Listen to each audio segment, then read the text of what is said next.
agradecer a presença de todos que estão aí até agora. A gente teve 435 inscritos, se eu não me engano, é bastante gente por interesse nesse tema. As pessoas que não puderam, né, acompanhar, não vão poder acompanhar hoje, elas podem depois assistir pelo YouTube, mas a gente sabe que as nossas salas têm chegado aí a 100 pessoas. Agora houve uma limitação do Meet para 100 pessoas, a gente já conseguiu fazer com mais, né? Queria agradecer aí o Matheus, novamente, pelo seu tempo, Matheus. A gente sabe que você é muito ocupado, tem um trabalho muito importante, né? Matheus trabalha no Sírio-Libanês. Para quem não sabe, não acompanha a gente, está conhecendo hoje o Matheus. Ele foi aluno da nossa escola de enfermagem, da UF, e foi meu aluno também. E o Matheus está engajado aí nesse projeto dele, né, pessoal, que é muito interessante, que também atua aí divulgando a informação, né? E no caso dele, da área dele de oncologia. Então, só tenho a parabenizar e agradecer o Matheus. O Matheus já foi meu imitador oficial. Agora você vai ter que arranjar uma peruca, Matheus.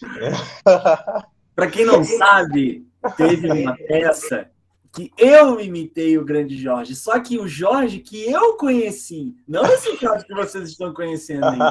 Esse Jorge aí com esse cabelo, com camisa que não é xadrez, esse Jorge eu não conheço, não. Mas aí tem muita camisa xadrez ainda, Matheus. Tem muita. É porque eu não tenho saído de casa, né? Então, aí eu não tenho usado muito, mas agora vai voltar tudo ao normal. A gente está esperando, né? Então, são 14 horas, Matheus. Pode ficar à vontade, o tempo é todo seu. A gente vai pedir só para o pessoal prestar atenção no chat, prestar atenção nas informações que a Júlia vai passar, anotar, colocar o nome de vocês escrito normalmente, né? E olhar se o corretor corrigiu ou não. Não usar caixa alta, certificados devem sair hoje. E agradecer novamente aqui, ó, o Matheus já está agradecendo, muito obrigado, já acabou. Agradecer aos monitores e a todos vocês aí que se interessaram no nosso projeto. Vou desligar aqui para dar o tempo para o Matheus, e perguntas vocês deixam no chat para o final, a Júlia vai ajudar a gente. Valeu, grande abraço aí e aproveitem, né? Vamos aproveitar juntos. Vai, Matheus, com você.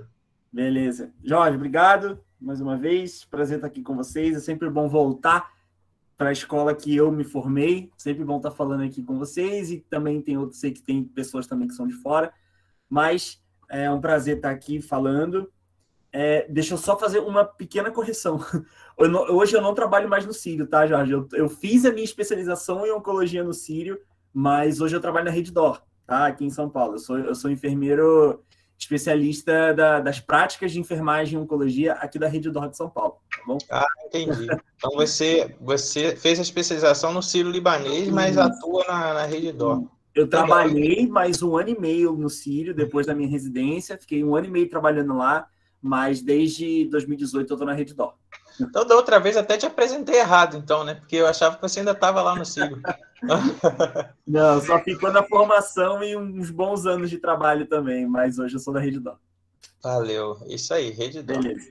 Vamos lá, gente. Então, a ideia é estar discutindo aqui com vocês hoje a imunoterapia, que teve assim, um boom muito grande nos últimos anos, com razão. Na verdade, a imunoterapia ela foi um tratamento que teve um benefício muito grande para a área da oncologia e para os pacientes. É tudo muito novo, muitas coisas estão sendo descobertas, e a minha ideia que eu trouxe de apresentação aqui para vocês foi traçar uma linha do tempo e mostrar a enfermagem como a gente está nesse aspecto. Então, a ideia é ir lá atrás, de onde veio, como estamos hoje e para onde a gente vai. O que a gente tem de pesquisa agora mais para frente. E, depois disso tudo, como que funciona para a equipe de enfermagem, como que a gente, de fato, trabalha com essas novidades. Tá bom?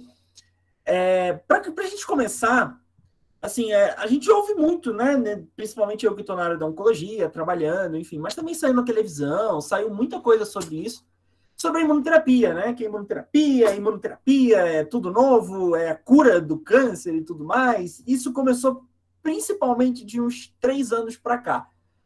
Mas, quando a gente traça uma linha do tempo, que está aqui meio mal e porcamente traçada, mas acho que vai dar para vocês entenderem, o que eu quero dizer daqui? De onde a gente começou, de fato, a falar de imunoterapia? apesar de muita gente ter começado a ouvir falar agora, se a gente for traçar a linha do tempo, o primeiro relato que a gente tem é de antes de Cristo até. E por que eu trouxe isso para vocês? Porque existe esse papiro chamado papiro Ebers, que é um papiro muito interessante. Ele junta diversas receitas médicas que eram realizadas na época do Egito Antigo, como que funcionava. É um dos primeiros relatórios médicos, né, que existem na história. E o que tinha lá que nos remete à imunoterapia? São mais de 110 páginas, né, de prescrições, de ervas medicinais, muito bacana, assim, e algumas técnicas, obviamente, rudimentares para aquela época, e, claro, né, não precisa nem conversar sobre isso. Mas nesse papiro já tinha a descrição de tumores, já havia falando sobre tumores, só que ainda não existia a palavra tumor, e muito menos a palavra câncer, né? Só que o que a gente tinha de relato é que existiam massas, na verdade, que o primeiro relato foi uma massa na mama. Então, existiam massas em mamas, que essas massas eles viam que se espalhavam pelo corpo. Essa era a definição que eles tinham na época. Que condizente, né? Se a gente for pensar que isso era 1550 a.C., ok, realmente tem muita coisa daí que faz sentido. E uma das coisas que eles também faziam de tratamento para essas massas que surgiam, eles faziam uma incisão, né? Eles faziam um corte nessa massa, que, né, hoje a gente sabe que era um tumor e tudo mais, mas eles faziam um corte naquela massa com ferro quente e eles colocavam ali uma mistura de um monte de ervas. Eles sabiam que aquela mistura de erva ia causar uma reação local, uma inflamação, uma infecção. Eles sabiam que ia causar isso. E o que eles começaram a ver depois disso? Que quando eles colocavam essas ervas e tinham essa reação no local, eles viam que alguns tumores, algumas massas, diminuíam de tamanho. Então, isso começou a chamar a atenção deles e eles registraram isso. E o que isso tem a ver com imunoterapia?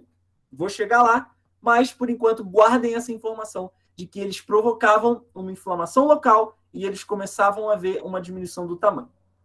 Aí, vou dar um salto bem grande, né, para a gente não perder tanto tempo assim. Em 1891, já depois de Cristo, né, a gente teve o Coley, o William Coley. Ele foi um cirurgião muito importante na época, ele foi um cirurgião ósseo, só que ele ficou muito mais conhecido com as descobertas que ele fez na área da imunoterapia. E o que ele fez? Ele começou a testar, olha, as técnicas, né? Tudo muito rudimentar, mas enfim. Isso, antes de 1900, né? Isso era 1891, ele começou a fazer isso. Ele misturava cepa viva e cepa inativada da bactéria que causava erisipela.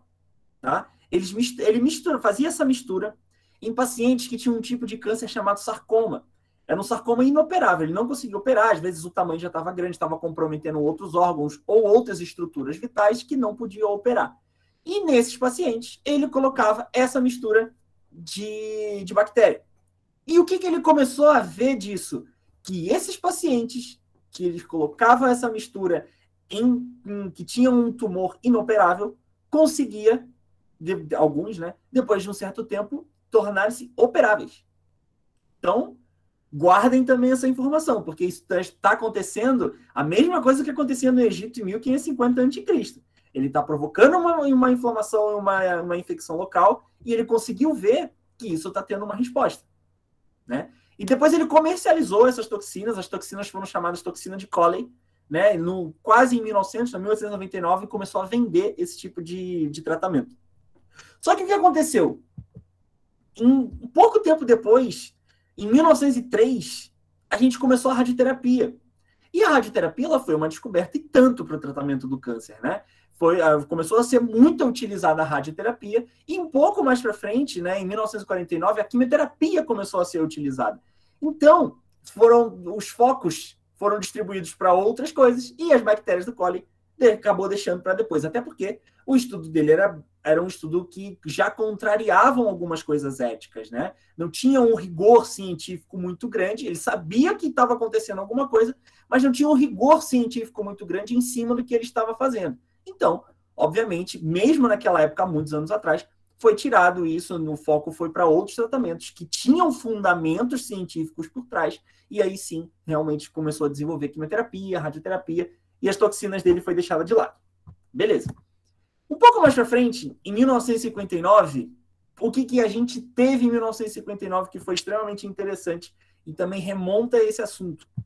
A gente teve os primeiros resultados positivos que tinham a ver com as teorias do Collie, que a gente falou lá em 1891. A gente começou a ver resultado positivo disso, em ratos, né? Primeiro foi só em animais. E depois, em 1976, 85 anos depois do que o Collie falou, aí sim a gente realmente teve o primeiro estudo científico com bons resultados de bactérias em humanos para tratar câncer. Então, eram pacientes que tinham câncer de bexiga. Esse câncer de bexiga era considerado não invasivo, né? Ou seja, só ficava ali na primeira camada da bexiga, não tinha invasão da musculatura própria. E esses pacientes eram tratados com BCG, sabe BCG, a vacina BCG que a gente toma, né? É o bacilo de Calmette-Guerin. Esses pacientes eram tratados com BCG instilado via sonda intravesical, né? E eles tinham resposta positiva nisso. Então, a gente conseguiu comprovar aqui o que o Collie estava querendo dizer, de uma maneira um pouco mais estudada, né? Mas era isso que o Collie estava tentando fazer. Ele estava trazendo uma outra doença, né? Ele estava trazendo uma bactéria da erisipela, causando uma infecção local e tendo algum resultado. O que os estudos mostraram depois, 85 anos depois? Eles trocaram a cepa, colocou o bacilo de Calmette-Guerin num tipo de câncer específico e viu que tinha resultado. Então, de novo, provocando uma infecção e uma inflamação local, e aí sim tendo algum resultado para diminuir o tamanho de tumor, né? Depois disso, 85 anos depois, aí sim eles passaram a reconhecer o Collie como o pai da imunoterapia. Então, demorou, mas o reconhecimento veio. Um pouco mais para frente, em 97, aí já muito mais, uma tecnologia muito mais aprimorada, a gente teve esse estudo muito importante, que foi a comprovação científica e clínica, né? O benefício clínico do primeiro anticorpo monoclonal utilizado em oncologia. Então, foi o nome desse estudo, né? IDEX-C2B8 foi o nome do estudo. Ele atacava uma proteína específica, ele tinha uma proteína específica que se chama CD20. Eles viam que os tumores eles hiperexpressavam esse tipo de proteína, então fizeram um anticorpo que ia direto nessa proteína e, ao invés de sinalizar ela de que a célula tinha que continuar se desenvolvendo, ele enganava e fazia com que a célula não se desenvolvesse e acabasse entrando em apoptose e morresse. E com isso a gente tinha resultados positivos no câncer. Tá? Foi o primeiro anticorpo, isso foi em 1997, e o nome desse anticorpo é rituximab. A gente utiliza esse anticorpo até hoje, tá? Em muitas outras doenças, não fica só no câncer, a gente utiliza também rituximab, por exemplo, em doenças autoimunes, tá? E foi o primeiro, de fato, o primeiro anticorpo. Isso foi assim, um salto gigantesco para a oncologia, porque desde 97 a gente vem produzindo novos anticorpos e novos tratamentos mais direcionados, tá? E, por fim, que aí sim a gente vai estar no mais moderno, em 2018, a gente teve esses dois pesquisadores que foram os responsáveis por conseguir trazer todo esse boom de imunoterapia para as nossas vidas, né? Esses são os dois pesquisadores, se chamam James Ellison e o Tasuku Honjo. Eles foram os ganhadores do Prêmio Nobel de Medicina em 2018. Por quê, né? O que eles fizeram de tão importante? Eles começaram a ver que o nosso sistema imune, eles estavam pesquisando como que o nosso sistema imune ele fazia para diferenciar as nossas células sadias e as células realmente que eles deveriam atacar, né? Como que o nosso linfócito sabia reconhecer o que era o quê, e, principalmente, qual era o freio que o sistema imune também tinha. Porque a gente tem que ter alguma coisa para frear a nossa ação. Se a gente não tivesse isso, a gente ia ter doença autoimune o tempo inteiro. Então, eles começaram a pesquisar o que fazia, como que o nosso sistema imune sabia a hora de parar, qual era a ligação que isso acontecia.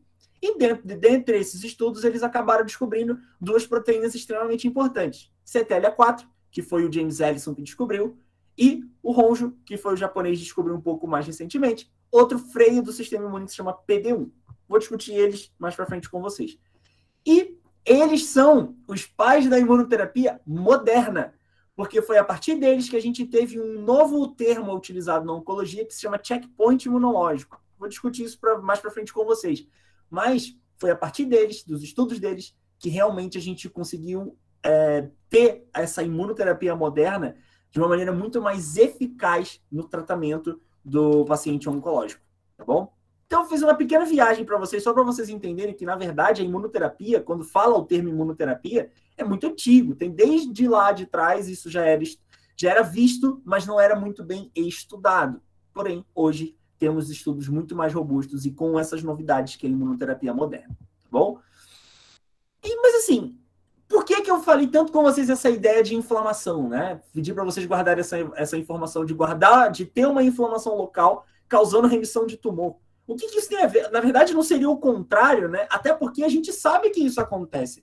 A gente sabe que pelo menos 25% dos cânceres, eles são originários de processos inflamatórios, né? Sejam esses obesidade, doença de Crohn, a gente sabe que tem a ver com algum tipo de inflamação crônica. Então, não seria o contrário, né? A gente está causando uma inflamação, a gente não deveria propiciar mais cânceres, né? E a gente consegue entender, inclusive, isso nessa figura aqui que eu trouxe para vocês. Quando a gente tem câncer, olha o que quando a gente tem inflamação, né, em câncer, olha o que acontece. O nosso corpo, ele desequilibra toda a parte de antioxidantes e tudo isso. A gente tem a produção de oxigênio reativo, a gente tem produção de nitrogênio reativo, e tudo isso danifica a célula de uma maneira que a gente tem os genes supressores de tumor, extremamente importantes na divisão celular, eles que vão identificar tumores que são, ou células, na verdade, que são defeituosas e podem levá-las à apoptose, não se desenvolver, enfim.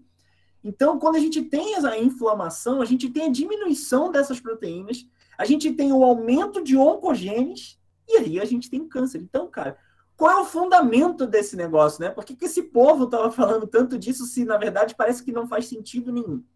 Faz sentido quando a gente começa a entender um pouquinho mais para frente o mecanismo de infecção e o funcionamento do nosso sistema imune, tá? E é um assunto complexo, eu sei que a gente precisaria ir, imunologia é uma das disciplinas que a gente aprende no ciclo básico da enfermagem e a gente fica doido porque é realmente muita coisa. Eu não vou dar uma aula de imuno, claro, mas eu quero que vocês lembrem pelo menos de duas coisas. Primeiro, essa linha aqui de cima. Quero que vocês olhem esse vermelhinho aqui, que são os linfócitos TCD4. Quem são os linfócitos TCD4? Eles são, na verdade, os linfócitos T-helper, né? Eles vão recrutar outros mecanismos, outras proteínas, outros componentes do nosso sistema imune para que a gente tenha a resposta imunológica. Então, ele faz ativação de macrófago, ativação de célula B, enfim, outros mediadores de inflamação e tudo mais. Beleza. Quero que vocês saibam disso, pelo menos do TCD4. E o CD8, por sinal, ele faz a ação ele mesmo. Ele é capaz de se ligar na célula-alvo e ele consegue induzir que essa célula-alvo morra por si só. Ele consegue fazer liberação aqui de lisossomos e outros compostos aqui dentro que vão levar a célula-alvo a causar apoptose. Bom, é isso que acaba acontecendo. E, a princípio, eu quero que vocês saibam pelo menos essa diferença TCD4 e TCD8. Por quê? E talvez agora as coisas comecem a fazer um pouco mais de sentido.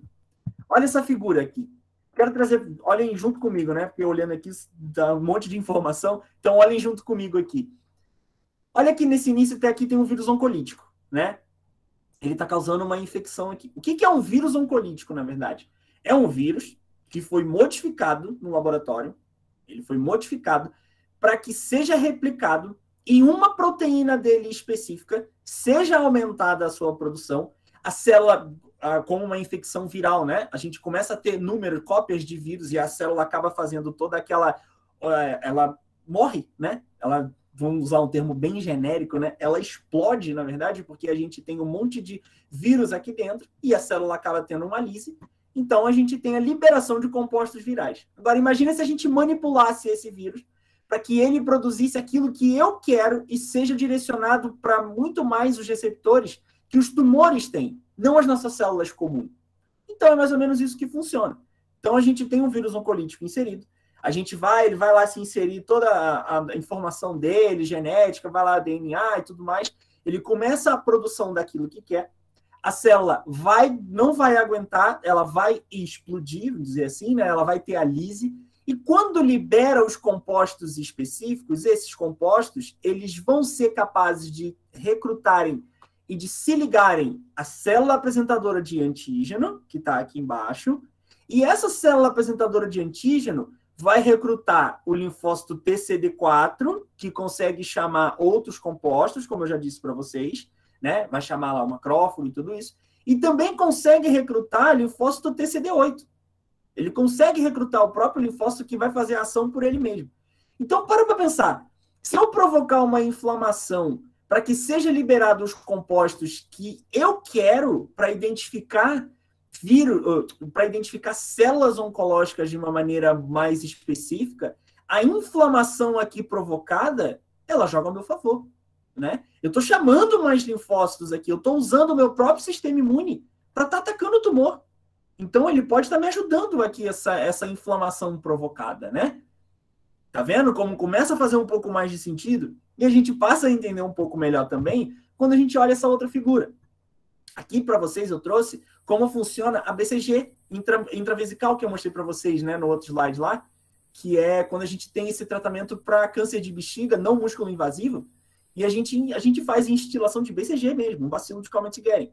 O que a gente está provocando? E por que ele tem que ser também não músculo invasivo, né? Quando eu jogo na bexiga BCG, eu estou jogando um bacilo dentro da bexiga, vai ser entendido que está ocorrendo uma inflamação local ali. Está tendo uma inflamação, está tendo uma infecção aqui. Eu preciso agir. O meu corpo entende que eu preciso levar para lá a minha imunidade. Eu preciso recrutar linfócitos TCD4 e TCD8 para lá. Quando esses linfócitos são recrutados, eles vão atacar, né? Eles vão atacar o que eles estão vendo ali. Então, todo aquele tecido que está ali da bexiga, que tem a instilação de BCG, o corpo entende que está tendo uma inflamação local. Então, com isso, o tumor também é atacado, né? Porque o tumor, a gente tem células, e muitas células dentro de um tumor, né? Células que estão se desenvolvendo o tempo inteiro, por sinal. Então, esses linfócitos também vão atacar essas células, e daí a gente consegue ter resposta. A gente tem resposta positiva nesse tipo de tratamento. E é por isso que a gente utiliza. A gente provoca a inflamação e infecção do jeito que a gente quer. Então, é por isso que a imunoterapia ela faz sentido, né? Quando a gente fala de inflamação, infecção, aquelas coisas que estão sendo discutidas desde lá do Egito Antigo, faz sentido quando a gente passa a estudar e a gente passou a ter um entendimento muito maior do nosso sistema imune, tá bom? Então, é por isso que faz sentido essa ideia de provocar uma inflamação. E também, aí já fazendo até um adendo, isso não está nem na apresentação, não sei se vocês chegaram a ver, mas até por conta do Covid, teve um caso, mais no meio do ano, se eu não me engano, no início do ano, sei lá, de um rapaz, de um paciente, que ele estava com um linfoma, ele tinha um linfoma, ele ia começar o tratamento, ele fez o exame de estadiamento, né, ele fez o PET-CT, viu lá que o corpo dele estava tomado de câncer, ele tinha bastante célula lá, e ia começar o tratamento, mas teve Covid. Então, o tratamento dele foi adiado e tudo mais, teve que esperar, ficou internado, ele complicou um pouco. Enfim, depois de todo esse período que ele ficou bem do Covid, vamos lá, vamos começar o tratamento do câncer, mas a gente precisa ver de novo, precisa fazer um outro PET, porque passou muito tempo. Fez o PET, o que aconteceu? Ele não tinha mais doença. O corpo dele não teve mais evidência de doença de linfoma por conta do Covid. Ele teve uma inflamação e uma infecção causada pelo Covid, e com isso recrutou o sistema imune lá e tudo isso, e acabou tendo um efeito também em cima das células do câncer. Agora, claro, o Covid, então, é a cura do linfoma? Não. Ele foi assim, talvez se ele jogasse na Mega Sena de olho fechado, ele ia ganhar, porque isso é um caso, em sei lá quantos milhões, uma coisa dessa que é muito... Ele teve uma resposta inespecífica que acabou ajudando ele. Então, isso foi um caso muito raro e tudo. Mas isso abre portas para estudar a ação do SARS-CoV-2 como vírus oncolítico. Tá? Então, assim, só para vocês entenderem que o processo de inflamação e infecção, quando direcionada, ela pode nos ajudar no combate ao câncer. Tá bom? Então, eu quero mostrar para vocês agora onde a gente está. O que eu quero destacar com vocês aqui para a gente entender? Duas coisas eu já falei. O CTLA4 e o PD-1. E eu quero falar um pouquinho só com vocês, para não confundir muito a cabeça, sobre CAR T-cell. Vamos lá, vou explicar um pouco. Cada vez que eu explicar para vocês, vai ter uma parte escrita e vai ter uma figura, tá? Para deixar mais mais claro o entendimento. Vamos lá. A primeira coisa é o CTLA4. Só que no início, lá nos anos 80, né, meados dos anos 80, a gente já sabia que para o linfócito funcionar, ele precisava de duas ligações. Ele precisava ter o receptor dele, do linfócito, sendo ligado com a célula apresentadora de antígeno, e a gente também precisava de um outro estímulo, que é uma ligação entre B7, que é um receptor da célula apresentadora de antígeno, e uma proteína chamada CD28, que é do linfócito T. Ou seja, a gente tinha duas ligações. Se não tivesse essas duas ligações, o nosso linfócito não fazia nenhum tipo de efeito. E durante essas pesquisas, né, ele continuou descobrindo para ver se tinha mais alguma coisa, para ver se tinha algum freio, para ver se tinha algum outro estímulo e tudo mais. Esse que eu estou falando é o Ellison, né, que foi o americano. Ele descobriu uma proteína igualzinha ao CD28. Ela era uma molécula muito igual ao CD28. Muito igual, que eles dão o nome de homóloga. Só que essa ligação, essa proteína, ela conseguia fazer uma ligação com o B7 20 vezes mais forte do que o CD28. Então, era uma ligação muito forte. Só que, a princípio, ele pensava que essa ligação, ela também estimulava o nosso linfócito T. Só que, na verdade, com o passar dos anos, eles descobriram que a função desse CTLA4 era inibir a ação do nosso linfócito. Então, deixa eu mostrar isso através de figuras, né? Porque a gente falando fica meio difícil. Vamos lá. Esse é o linfócito T com o receptor dele, né? E aqui a APC é a célula apresentadora de antígeno com o receptor dela. Aqui está tendo uma ligação única. Como eu disse para vocês, precisa ter duas ligações. Então, se essa ligação aqui não ocorrer, a gente não acontece absolutamente nada. Não acontece nada com o linfócito T. Ele vai entrar em apoptose, vai entrar em energia, não vai funcionar. Quando a gente tem a ligação dupla, tá? A gente tem aqui, de novo, o receptor do linfócito T, o receptor da célula apresentadora de antígeno, e aqui o CD28 do linfócito T, e aqui, gente, está CD80, 86, mas pode ser chamado de B7-1 e B7-2 aqui, tá? A gente tem essa ligação, aí sim o nosso linfócito funciona. A gente tem a proliferação dele, a gente tem diferenciação, toda a função dele, aí a gente tem realmente o funcionamento dele. E o que o Ellison descobriu? Que essa proteína, vocês veem aqui, ó, ela é igualzinha, ela só está com a cor diferente. Mas ela é igualzinha, tem o mesmo formato, elas são homólogas. E ele descobriu que quando tem essa proteína aqui, quando tem essa ligação, a gente tem, na verdade, 20 vezes mais forte isso daqui. E ao invés disso daqui provocar proliferação, ela causa, na verdade, você prolonga o ciclo celular desse linfócito T, você cansa esse linfócito T e ele não consegue fazer a função que tem que fazer. Tá? Então, na verdade, isso daqui é uma ligação inibitória que acontece. Nosso linfócito não funciona. E por que isso teve tanta importância assim, né? Por que isso teve tanta importância no câncer? Porque, já é de se imaginar, o câncer, na verdade, o que ele faz? Ele engana o nosso sistema imune, produzindo proteínas que vão fazer justamente essa inibição. Ele consegue fazer uma inibição muito maior do sistema imune, e com isso, a nossa imunidade não funciona.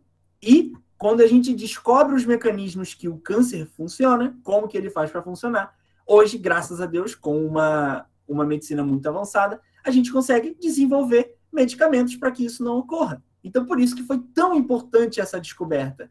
A gente descobriu que, se a gente impedir essa ligação, o nosso sistema imune funciona, e com isso a gente consegue combater também o câncer.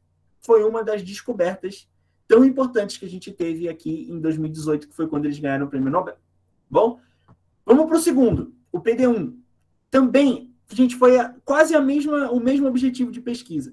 Só que os japoneses, eles estavam pesquisando por freios, né? Na verdade, eles estavam querendo saber como que a célula, ela descobria, ela reconhecia uma célula nossa e uma célula invasora.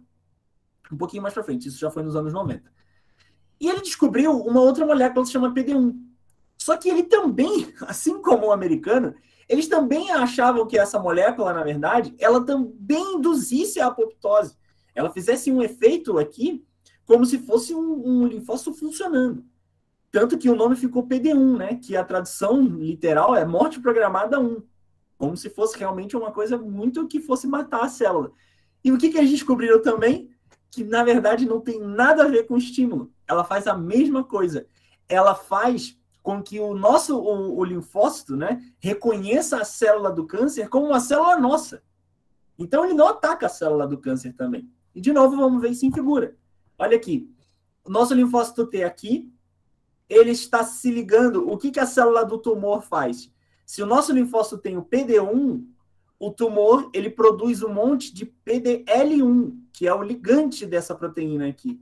E quando essa ligação ocorre, a gente não tem o sistema imune funcionando. É uma ligação inibitória, de novo. A mesma coisa lá do CTLA4 e B7. É uma ligação inibitória que aqui tem. Então, o nosso sistema imune não funciona. E qual é a importância disso? A gente desenvolver medicamentos que não deixam essa ligação ocorrer. E quando essa ligação não ocorre, o nosso sistema imune age e a célula tumoral acaba morrendo. Bom, isso é mais uma das formas que o câncer faz para enganar o nosso sistema imune. Beleza? Então, essas foram as principais descobertas que a gente teve em 2018. E aí, um pouco mais moderno, também quero trazer para vocês o CAR-T-cell. Talvez vocês não escutem tanto, vocês que estão na faculdade, né? Também eu sei que tem pessoas aqui que já trabalham na área, mas o pessoal que está na faculdade ainda não sei se já ouviu falar disso, mas CAR-T-cell é uma das técnicas mais novas utilizadas em oncologia. Difícil ter no Brasil ainda, a gente quase ainda não tem só em forma de pesquisa e tudo. A grande maioria lá fora utiliza.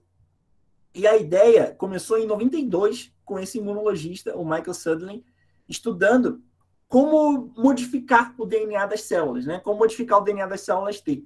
E foi ele que começou a descobrir, na verdade, o vírus oncolítico, né? E, assim, ele descobriu tudo isso, ele fez toda essa descoberta. Quando ele foi colocar em prática, deu errado. Você imagina, né? Um monte de anos aí estudando e foi colocar em prática, deu errado. Ele precisou de mais 10 anos para conseguir descobrir o que deu errado e consertar. Vou mostrar isso para vocês aqui através de figura. Não vou me ater tanto a esse tema, não. Mas aqui, só mostrando na figura, ele foi o responsável por fazer isso daqui, né? Colocar um vírus oncolítico, ele inseriu a informação que ele queria que tivesse aqui dentro desse vírus, né? Esse vírus, ele entra encapsulado, quando ele vai em direção ao núcleo, aí sim, tem toda a ação e libera o componente que ele quer, né? O componente viral lá, para ser inserido no DNA da célula, e a célula começar a produzir uma proteína específica. Ele que começou com essa técnica, tá? E aqui, mostrando o que é o CAR-T-cell, né? O CAR-T-cell, na verdade, a gente tem uma proteína, né? Uma outra proteína, um outro coestímulo que precisa para que tenha efeito. É parecido com o que a gente viu lá atrás. Ela não consegue fazer sozinho, só produzir o conteúdo, a proteína que ele quer e ir lá atacar. Não, precisava, na verdade, de um outro estímulo junto, precisava de uma outra proteína. E ele viu que nas células dos cânceres hematológicos, principalmente as leucemias, tinham uma proteína específica que a célula produzia, que se chamava CD19. Então, ele fez uma cópia dessa proteína, deixou aqui com um segundo estímulo, e aí sim ele tirou os nossos linfócitos, modificou todos esses linfócitos, introduziu essa informação, reinseriu no paciente, e aí sim a gente teve o linfócito atacando especificamente com uma ação muito mais direcionada às células do câncer, tá? Isso aqui é um pouco mais difícil e mais para frente eu vou voltar nesse assunto. Vamos lá. Acabei o que eu queria falar para vocês de onde estamos. E agora eu quero mostrar para vocês para onde iremos. O que a gente tem de novo, o que está acontecendo, o que a gente tem de expectativa por aí. Vamos lá. Quero destacar com vocês algumas coisas. Primeiro, a gente teve, obviamente, né, um aperfeiçoamento de todas essas técnicas ao longo dos anos, né? Porque era tudo inicial e com isso a gente, com o passar dos anos, a gente está conseguindo desenvolver muito mais. A gente está descobrindo novos mecanismos de ação, porque a gente está conhecendo mais o nosso sistema imune. Quanto mais a gente conhece a célula do câncer e também o nosso sistema imune, as ligações que eles fazem, mais a gente consegue produzir medicamentos novos, né? E a gente está tendo a imunoterapia em linhas iniciais. Vou falar para vocês mais para frente sobre isso, porque isso aqui está sendo importante. E o que eu quero falar com vocês de classes, né? Primeiro, o CAR-T-cell para mieloma, e também vírus oncolíticos, anticorpo conjugado com droga e o duplo bloqueio do checkpoint imunológico. Calma, que isso tudo vai fazer sentido. Eu sei que os nomes assustam, mas isso tudo vai fazer sentido para vocês frente a essa apresentação aqui. Vamos lá. Primeiro, CAR-T-cell para mieloma. Se vocês entenderam que o CAR-T-cell para leucemia, ele precisou fazer uma proteína específica, um coestímulo para direcionar a ação em uma proteína que a célula do câncer, no caso da leucemia, produz, é a mesma coisa que acontece no mieloma. Foi exatamente a mesma coisa. Eles estudaram uma das proteínas que a célula do mieloma produzia muito mais, né? Ela tinha uma superprodução, conseguiram fazer uma cópia disso, tirar os nossos linfócitos, ensinar os nossos linfócitos, né, de uma maneira bem lúdica, mas ensinar os nossos linfócitos a atacar exatamente quem fazia uma superexpressão dessa proteína e reinserir de novo no paciente. E foi isso que aconteceu em pacientes que tinham mieloma também. Isso é um pouco mais novo. O estudo que liberou essa droga saiu agora, tá? Inclusive, no dia do meu aniversário, dia 26 de março desse ano, foi quando o estudo foi liberado.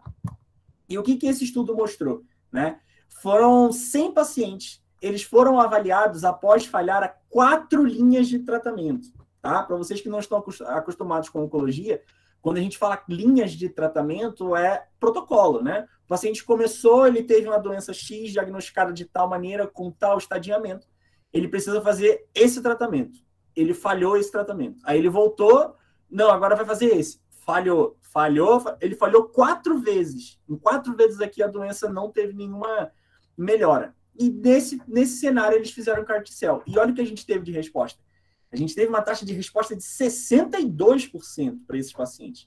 Então vocês pensam no ganho que esse paciente teve, né? Mesmo depois de falhar 4 linhas, é um paciente politratado, que a gente chama.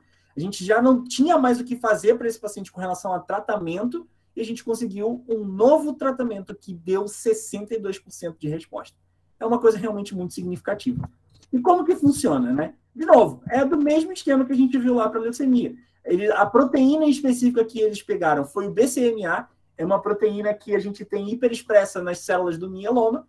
Elas começam lá na fase final, né? A gente sabe que o mieloma, ele afeta o plasmócito, né? O plasmócito é o linfócito B maduro. Então, nas fases iniciais de maturação do linfócito B, a gente começa a ter uma produção aumentada de BCMA. Então, a gente tem um ataque desse linfócito muito mais específico para esse tipo de proteína, tá? E é uma proteína que provavelmente a célula do câncer vai estar produzindo muito mais. Então, aqui só para mostrar para vocês de novo, a gente tem um domínio que é anti-BCMA, que é o que vai atacar essa proteína, e alguns coestímulos. Aqui, no caso do mieloma, ele precisou de um outro coestímulo, porque ficou uma molécula muito grande, enfim, coisas específicas. Mas a ideia é sempre essa, um coestímulo e uma proteína que vai se ligar numa outra proteína específica da célula do câncer, tá bom? A segunda coisa que eu quero falar com vocês, vírus oncolíticos. A gente já viu lá que o Sutherland, ele conseguiu mostrar a importância de ter vírus oncolíticos. A gente viu que o vírus consegue entrar no nosso DNA, começar a produzir o que a gente quer que esse vírus produza, tá? Que a célula produza, perdão.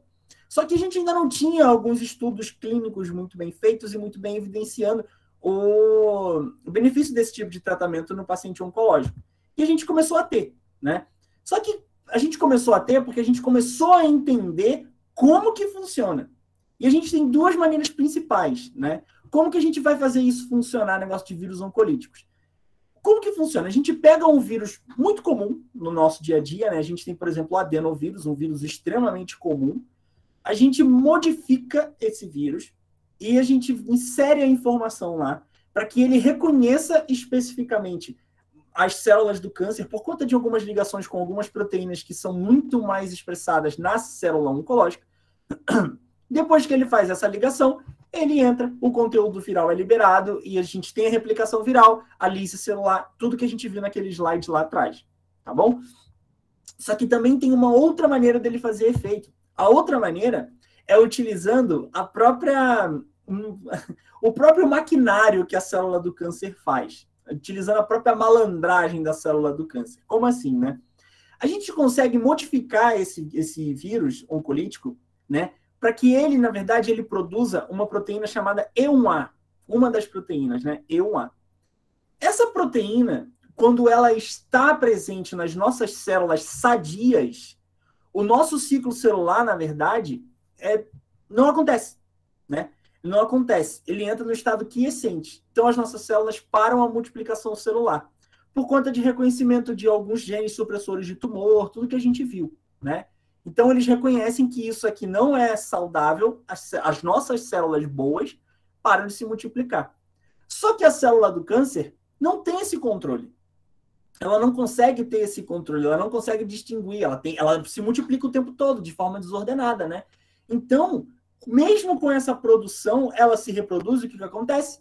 Tudo que a gente já viu. Mesmo assim, o vírus ele vai continuar, então, aumentando a sua replicação viral, a célula vai entrar em lise tumoral e a gente vai ter essa resposta espalhada em outras células. Então, isso é muito interessante, né? A gente consegue utilizar aí a própria maquinaria do tumor contra ele, né? Ele faz em benefício próprio e a gente consegue descobrir para atacar ele mesmo assim em cima da sua própria malandragem. E resultados, né? A gente teve um resultado muito interessante apresentado na ASCO, né? Que foi esse ano. Os nomes que são horríveis, né, gente? O nome é, por exemplo, Nadofarajane Firadenovec. Horrível, né? Mas, enfim, os nomes são esses. Porque o que a gente teve aqui? Lembra que eu mostrei para vocês, lá no câncer de bexiga, não músculo invasivo, a gente faz o tratamento com BCG, né? Legal. Só que o que pode acontecer? Esse paciente não responder. A gente pode ter o paciente que ele é resistente ao tratamento com BCG, ele não respondeu. E o cenário para isso é péssimo. A gente não tem opções de tratamento quando o paciente ele não responde ao BCG intravesical no cenário do câncer de bexiga não músculo invasivo. E foi aí que a gente teve esse estudo que utilizou vírus oncolítico em pacientes que eram resistentes ao tratamento com BCG. E quais foram os resultados, né? Mostrando só como foi o estudo, foram 151 pacientes que não responderam a BCG. E o que a gente teve? 55 desses pacientes tiveram resposta completa. Ou seja, mais da metade... Nossa, deixa eu beber uma água aqui. Desculpa. Mais da metade desses pacientes, eles tiveram uma resposta completa, 53,4%. Lembra, é um cenário péssimo, a gente não tinha o que fazer aqui de tratamento. Então, a gente conseguiu resposta completa em mais da metade dessa população, em menos de 3 meses, que também é um fato muito interessante. Foi um tempo muito curto que a gente conseguiu essa resposta. Então, além disso, além de ter resposta, e além de ser uma resposta rápida, a gente conseguiu ver que é uma resposta duradoura. Porque a gente teve ainda 25 desses pacientes, 25 desses 55 que responderam, né? 25 desses pacientes ainda tiveram resposta à remissão da doença por 1 ano, né? Que é também um dado extremamente interessante. A gente conseguiu isso. Então, para vocês entenderem a importância que é esse tipo de tratamento, né? Como que isso está tendo um impacto muito positivo na vida dos pacientes, tá? Uma outra coisa que a gente teve, lembra que eu falei com vocês que em 97 a gente teve o primeiro anticorpo produzido, que foi o rituximab? Eles começaram a ver, então, que se a gente conseguisse uma droga que reconhecesse aquela proteína que a gente quer, direcionasse a sua ação, mas se a gente conseguisse também liberar alguma outra droga bem potente dentro dessas células, a gente poderia ter um efeito maior. E isso aconteceu, né? A gente conseguiu unindo, então, um anticorpo monoclonal com uma droga citotóxica, que geralmente essa droga ela não é utilizada no tratamento oncológico. Por isso que quem já está na área começa a entender por que a gente vê nomes tão esquisitos que a gente nunca viu no tratamento. Por exemplo, trastuzumab e antanzina. Trastuzumab a gente já conhece. Trastuzumab é um anticorpo anti-HER2, muito utilizado em câncer de mama, câncer gástrico também e tudo mais. Enfim, o trastuzumab a gente conhece. Mas antanzina a gente não conhece. Eu nunca ouvi falar em antanzina, por exemplo, e eu tenho certeza que outras pessoas também nunca ouviram falar. E é uma droga antineoplásica, é uma droga inibidor de microtúbulo. Isso é assunto para outra conversa, tá, gente? Mas é uma droga, ela tem uma droga aqui utilizada no câncer, mas o que acontece? Ela é uma droga extremamente tóxica. Se a gente coloca essa droga para funcionar como funcionam todas as outras quimioterapias, ela, como a gente tem uma ação não direcionada, células sadias nesse momento também serão atacadas, né? Então, a gente tem uma toxicidade muito grande no paciente, tão grande que ela não pode ser utilizada. Então, a gente não tem ela utilizada como uma quimioterapia normal. Quando que a gente consegue utilizar essas drogas muito potentes? quando a gente liga algumas proteínas específicas. Então, a gente consegue direcionar a ação dessas moléculas, principalmente em células que produzem muito mais os receptores que o ataque é direcionado. Então, por exemplo, a gente tem o trastuzumab emtansina, a gente consegue direcionar a ação desse anticorpo conjugado à droga nas células que produzem especificamente a proteína HER2, tá? Então, isso é por isso que a gente consegue utilizar uma droga tão citotóxica numa ação direcionada. E a gente só tem aqui pacientes com câncer de mama metastático que não responderam ao tratamento com trastuzumab. Ou seja, a gente tem sempre num cenário mais para frente. Isso aqui, gente, inclusive mudou há pouquíssimo tempo atrás, tá? Já tem uma outra droga que passa por cima, que também é um anticorpo conjugado, tá? Só que é conjugado com uma outra droga que demonstrou mais efeito ainda para ser utilizado em segunda linha do que esse que a gente já utilizava. E aqui embaixo também a gente tem um outro anticorpo que é a mesma coisa. Brentuximab vedotina. O que acontece aqui? A gente tem um anticorpo, que é um anti-CD30, que ele é hiperexpresso em pacientes com linfoma de Hodgkin.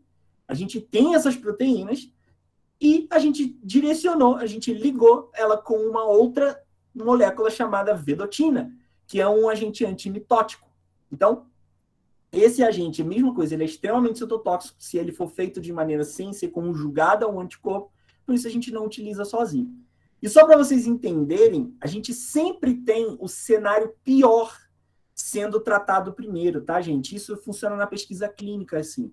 Porque a pesquisa clínica ela tem que começar a demonstrar benefício num cenário onde o paciente ele não tem nenhum benefício comprovado, né? A gente não tem nenhum tratamento específico para esse paciente. Então, essas terapias novas, vocês sempre vão ver, por exemplo, aqui no trastuzumab, paciente que não respondeu ao tratamento inicial, paciente aqui no brentuximab, né? Paciente refratário ao tratamento, ou seja, ele foi resistente ao tratamento inicial. Então, é sempre num cenário mais para frente, tá? E quando a gente consegue demonstrar a ação deles em linhas mais precoces, né? Isso é muito interessante, isso é muito bom para o paciente. Por isso que a gente não consegue ver de cara, acabou de lançar a imunoterapia. Ué, vamos começar a imunoterapia para todo mundo, então. Não é assim que funciona. A gente tem que ir demonstrando o benefício dela frente aos tratamentos que já existem para saber se, de fato, ela vai poder ser utilizada em linhas precoces ou não. Tá bom? E aqui, só demonstrando para vocês o desenho disso, ó, a gente tem um anticorpo, então, aqui no caso, ó, aqui a gente tem o Herceptin, que ele é um anticorpo que vai estar atacando especificamente a proteína HER2, e aqui o Kadcyla, que é um medicamento que tem a união com uma droga. Como que funciona? Aqui o mesmo formato, ó, da proteína anti-HER2, só que ela tem ligado aqui nela a entasina, que é um medicamento, através de um peptídeo, né, um linker aqui, que é um ligante, é um peptídeo que liga tudo isso. E essa proteína vai fazer o reconhecimento do HER2. Quando tiver esse reconhecimento, toda essa molécula aqui, ela é liberada dentro dessa célula e a gente tem uma ação muito mais efetiva, tá bom? A mesma coisa que acontece com o brentuximab também, tá? E a gente conseguiu também o duplo bloqueio de checkpoint. Ora, para pensar. Se eu mostrei para vocês que a gente tem uma ligação lá de CTLA4, que é inibitória, e a gente também existe uma ligação de PD1, PDL1, que também é inibitória, faz sentido a gente pensar, pô, então vamos inibir tudo, né? Não vamos deixar que essa inibição aconteça dos dois lados, né? Faria total sentido, sim.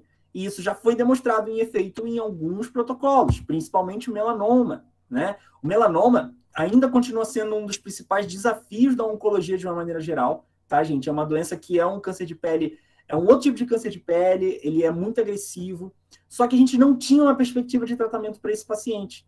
Quando a gente começou a imunoterapia, e ainda com um duplo bloqueio, olha o que a gente teve de resultado.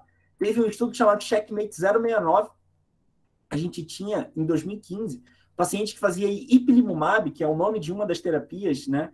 Sozinho, ele tinha 11% de resposta. Com bloqueio, ele subiu para 60% de resposta.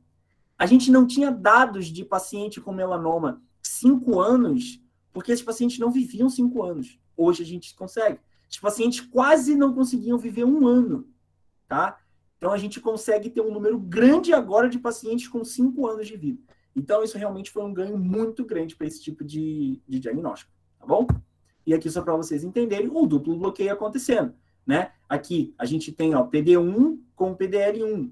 né? Aqui está o nosso linfócito T e aqui a célula apresentadora de antígeno, e aqui, ou, no caso, a célula tumoral, né?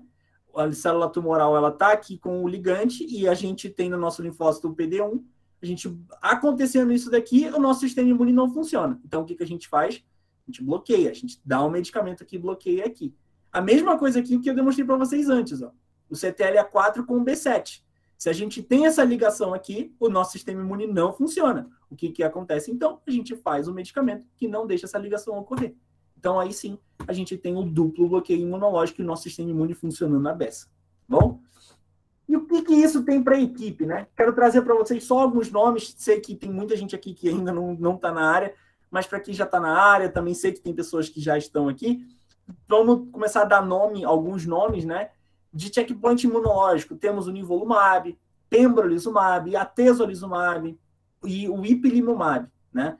Nivolumab e pembrolizumab são medicamentos anti-PD1. Voltando aqui, anti-PD1. Eles vão estar se ligando aqui. E a gente tem o atezolizumab que vai se ligar aqui, ao anti-PDL1. Tanto faz, tá? A gente pode ligar a proteína do linfócito ou o ligante. Tanto faz, tá? A gente tem também de carticel, agora é o trava-língua, né? Alguns nomes aí. Tem o Tizangen-Lecleocel, que é o Kymria, e também tem uma Beckman, né? Chega de falar nome difícil, vamos falar os nomes comerciais. O Kymria, ele é utilizado para leucemia, e o Abecma é o mais novo que a gente tem, que é utilizado para mieloma, tá? E conjugado anticorpo-droga, eu já trouxe alguns exemplos para vocês. A gente tem o trastuzumab bentanzina, que é chamado de Kadcyla, e o brentuximab vedotina, que é chamado de Adcetris. A gente já utiliza na prática clínica alguns deles, tá bom? E como que a gente faz a infusão? Esses medicamentos, gente, geralmente não, né? Eles são utilizados por via endovenosa, tá? Geralmente as doses calculadas são com base no peso do paciente, alguns são doses fixas também, tá bom? E aqui só para vocês saberem, tempo de infusão, por exemplo, o nivolumab é em 30 minutos, pembrolizumab em 30 minutos, o atezolizumab ele é em 60 minutos a primeira dose, porém em 30 minutos das subsequentes, se for tudo bem na primeira.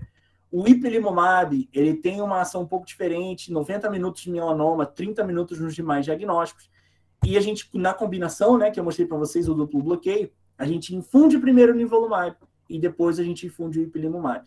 Por que eu trouxe isso aqui para vocês? Porque apesar da gente estar falando de mesmo mecanismo de ação, são moléculas diferentes, tá, gente? Então, cada molécula ela vai ter uma ação no corpo diferente. Então, cada molécula é infundida de um jeito diferente também. Algumas são iguais, por exemplo, o nivo e o pembro. Elas são infundidas iguais. Mas, até há pouco tempo atrás, o nivolumab ele não era em 30 minutos, ele era em 60. Só que ele já foi atualizado para 30 minutos. Então, aqui a gente teve o mesmo tempo de ação, o mesmo tempo de infusão, na verdade, mas recentemente atualizado. E aqui vocês veem, aqui é diferente, enfim. Cada uma tem um jeito diferente de infundir, tá? E o carticel, só para ficar mais ilustrado para vocês entenderem como funciona, né? A gente precisa fazer uma leucaférese nesse paciente. O que é isso? A gente vai lá, esse paciente, ele passa por uma máquina de aférese, que a gente chama, em que o sangue dele passa através dessa máquina, e dentro dessa máquina ele consegue fazer a separação de leucócito e o resto dos componentes do sangue. O leucócito é separado e o sangue volta para o paciente, tá? Quando a gente separa esse leucócito, a gente tem a separação desse leucócito, esse leucócito ele vai para o laboratório, aí ele passa por toda a modificação que tem que passar, e que eu mostrei para vocês, ele é ensinado a atacar uma proteína específica dentro do corpo. Esse linfócito T, ele é expandido, tá? Ele passa por toda uma fase de expansão. Isso daqui, gente, isso demora mais ou menos uns 3 meses, tá? Isso demora uns 3 meses para acontecer. De 2 a 3 meses aqui isso acontece. Então, esse paciente que aqui ele perdeu os leucócitos, ele separou os leucócitos, 3 meses depois, ele já está cheio de leucócito de novo, né? A medula dele está funcionando, ele já está cheio de leucócito. Então, para a gente infundir de novo isso daqui, eu preciso zerar a medula desse paciente, porque não vai ter, preciso dar espaço, né, para essa medula, para que a medula comece a ter esses leucócitos que eu quero, esses novos leucócitos. Então, antes de infundir isso daqui tudo, o paciente passa por um regime de quimioterapia, tá? É uma quimioterapia linfodepletiva, né? Linfodepletora.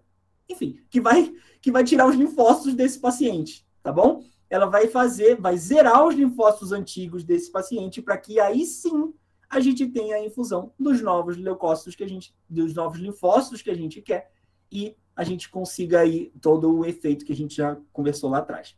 Tá bom?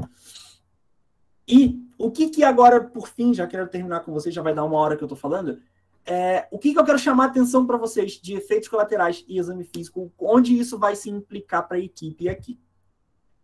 O que eu quero trazer? Inibidores checkpoint carticel. O que a gente tem que prestar atenção? A gente tem mecanismos de ação diferentes, e com isso a gente tem efeitos colaterais diferentes, que precisam de uma atenção diferenciada também da equipe de enfermagem. Vamos lá. Se a gente conseguiu entender o mecanismo de ação dos inibidores de checkpoint, retornando, a gente vai tirar o freio, né? A gente tira o freio do sistema imune. O nosso sistema imune vai agir sem freio. Eu vou estar bloqueando essa ligação. Então, o que eu posso ter aqui de efeito colateral? Todas as reações autoimunes, né? Porque o nosso linfócito ele vai perder aquela capacidade de distinguir o que é seu e o que não é seu. Ele vai atacar, ele não tem freio mais. Então, ele começa a reagir em cima das nossas próprias células. Então, a gente tem reações autoimunes, que são os efeitos colaterais mais comuns dos inibidores de checkpoint e da imunoterapia como um todo, tá? Então, o que a gente tem de efeito colateral, né? A gente tem aí miocardite, hepatite, hipofisite, pneumonite, colite, todos os ites da vida causados realmente por uma reação autoimune, tá? E esses efeitos, eles são classificados de uma maneira diferente.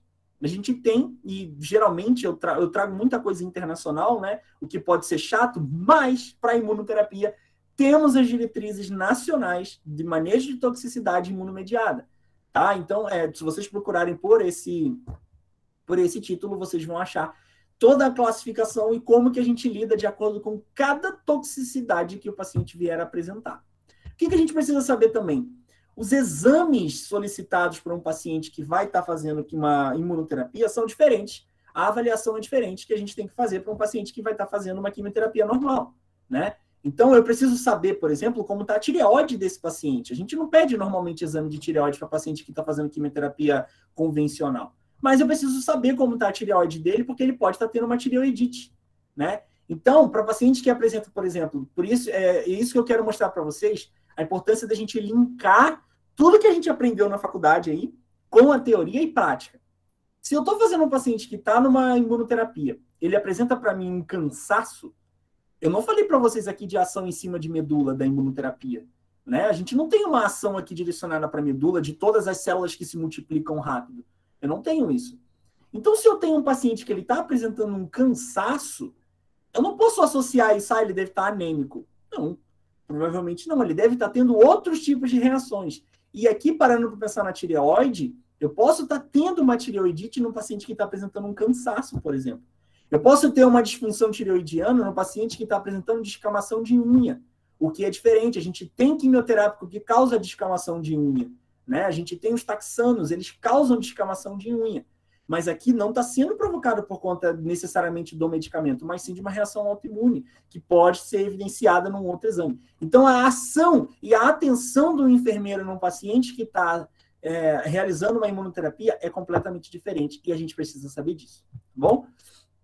E aqui eu trouxe para vocês só um exemplo, aqui é uma classificação um pouco mais geral, de como é a abordagem do paciente que está tendo toxicidade. Ele é classificado grau 1 a grau 4, e geralmente a gente tem a suspensão no tratamento por um tempo, né? A gente segura esse tratamento, a gente atrasa o tratamento às vezes por 1 semana, 2 semanas, enfim, até o paciente apresentar melhoras dos seus sintomas espontaneamente. Se ele não apresentar, a gente pode estar fazendo corticoide. E mesmo se o corticoide ainda não fizer efeito, a gente tem outros imunossupressores que podem estar fazendo efeito aqui. E a gente tem aqui muito comum o infliximab, pode estar sendo utilizado para diminuir essa reação autoimune do paciente, tá bom? Continuando, e aqui por fim, né, acho que esse é o meu último slide, o paciente que está fazendo carticel. Aqui eu quero que vocês pensem, o nosso linfócito ele vai estar lá agindo, né? Onde a gente vai estar introduzindo super linfócitos, né? Os linfócitos que vão estar sendo ensinados a atacar proteínas específicas.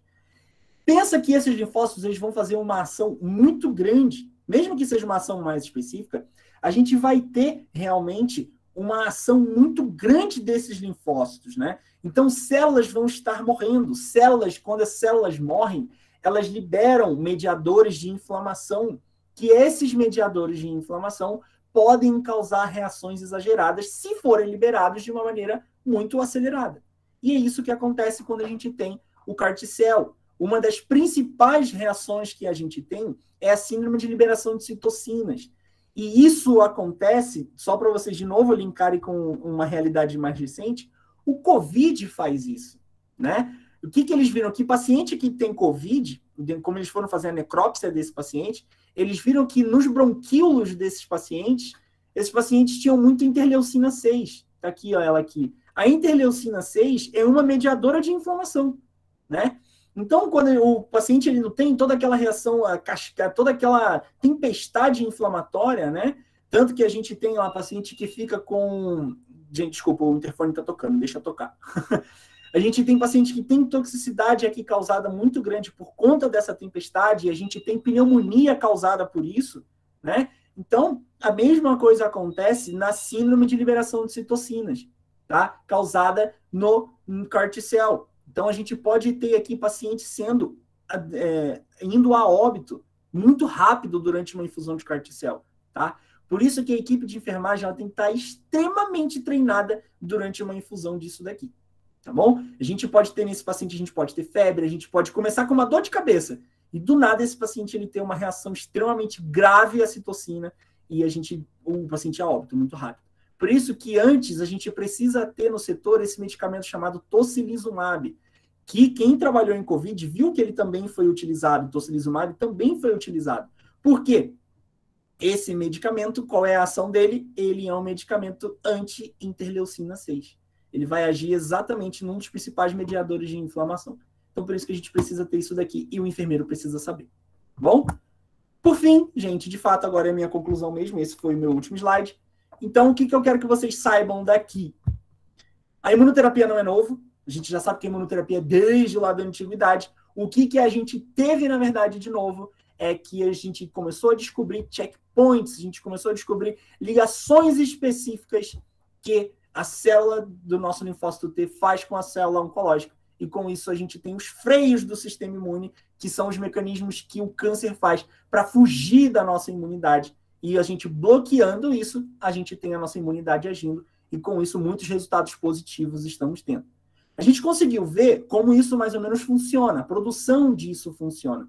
Deu para entender que exige uma tecnologia muito avançada. Por isso que essas terapias são caras, são tratamentos caros, que aqui voltando no nosso âmbito nacional, né, são medicamentos que demoram para chegar no SUS e às vezes, na verdade, demoram até para a gente produzir aqui, porque nem a tecnologia suficiente para a produção disso a gente tem.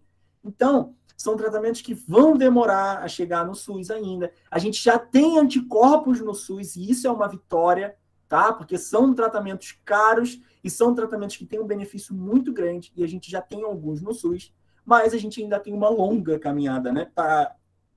Ouvindo especialistas, quando fala de SUS e oncologia, eles falam que o SUS está praticamente uns 10 anos atrasados com relação aos tratamentos. A gente espera que esse atraso melhore, né?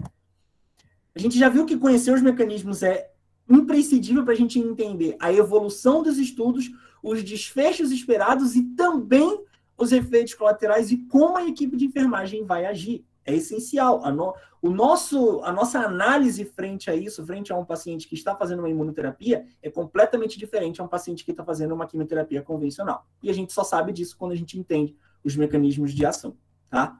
O cenário é extremamente promissor. Novas terapias, novos estudos. E os estudos agora, como eu falei para vocês, começa lá no fim, no pior cenário. A gente já tem vários estudos mostrando que eles conseguem ser mais eficazes do que o tratamento convencional com quimioterapia, dependendo do cenário do paciente, né? Claro. Então, por exemplo, melanoma, de novo. Hoje a gente tem melanoma, tratamento com duplo bloqueio, a gente fala que é upfront. Uma das primeiras linhas que a gente tem de tratamento é com imunoterapia. A gente não tinha isso, né? Então, a gente conseguiu aí avanços ótimos e muito bons para o paciente. E, por fim, aqui só reforçando, a gente precisa entender como os efeitos colaterais se desenvolvem, principalmente os imunomediados, que foi o que eu falei com vocês, o nosso sistema imune perde o freio, né? Então a gente vai ter reação autoimune, com certeza a gente vai ter, é o que é esperado, e também a síndrome de liberação de citocinas, que a gente vê no CAR-T-cell, é vital que a gente saiba reconhecer, porque sim, isso pode realmente levar o paciente a óbito na nossa frente, se a gente não souber como manejar isso. Tá bom, gente? Era isso que eu queria conversar com vocês. Aqui, sim, agora o meu muito obrigado, né? Aqui estão os meus contatos, aí tá a página que eu tenho no Instagram. Caso vocês tenham dúvida, podem adicionar lá, estou sempre em contato com vocês. Meu e-mail, enfim. Espero que vocês tenham aproveitado aí. Obrigado mais uma vez pelo convite. Muito bom, Matheus, e agradecer a você, a todos aí. Pode parar de transmitir se você quiser. Eu vou fazer um print aqui da nossa tela. Não parei, calma aí. A gente teve 435 inscritos e a gente conseguiu aí chegar hoje à sala lotada às 2h15, por aí. Só. Fazendo aqui o print aqui. Tem algumas perguntas, mas primeiro eu gostaria de agradecer, né, a você, Matheus, e sempre trazendo aí conhecimento para a gente, coisa nova. E eu achei muito interessante, até falando aqui com a monitora, que eu vou ter que assistir de novo a sua exposição para eu poder entender a parte de imuno, entendi muito bem, mas tem a parte das drogas, é muito complicado.